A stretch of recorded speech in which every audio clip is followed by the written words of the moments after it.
당초 예상은 신속한 코로나 보상을 위한 추가 경정 예산 설명에 집중할 거란 것이었습니다. 그런데 대통령은 추경안 설명에 앞서 우리가 직면한 대내외 여건, 특히 지정학적 위험, 북한 문제, 나라 안팎의 금융시장 불안정 문제 등을 집중적으로 언급했습니다.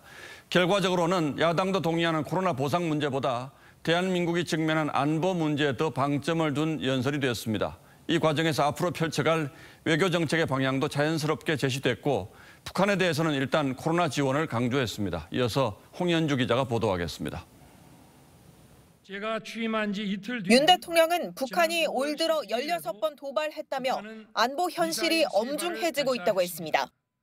올해 들어서만 16번째 도발이며 핵실험을 준비하는 정황도 파악되고 있습니다.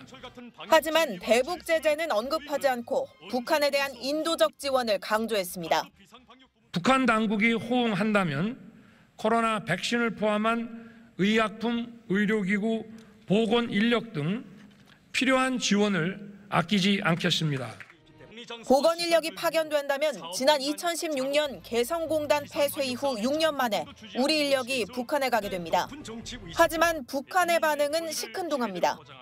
통일부는 남북 공동연락사무소를 통해 실무 접촉 제안을 담은 대북 통지문을 보내려 했지만 북측이 접수 의사를 밝히지 않았다고 했습니다. 윤 대통령은 닷새 앞으로 다가온 한미 정상회담의 주요 의제도 공개하며 국회 협조를 요청했습니다.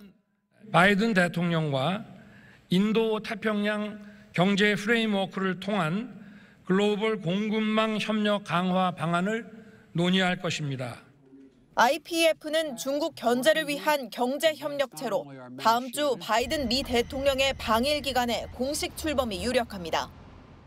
중국이 강하게 반발하는 IPEF 참여를 시사한 윤 대통령의 오늘 연설이 한미 관계 강화에는 도움이 될 수 있지만 한중 관계는 새 정부 초반부터 경랑을 맞을 수 있다는 우려가 나옵니다. TV조선 홍현주입니다.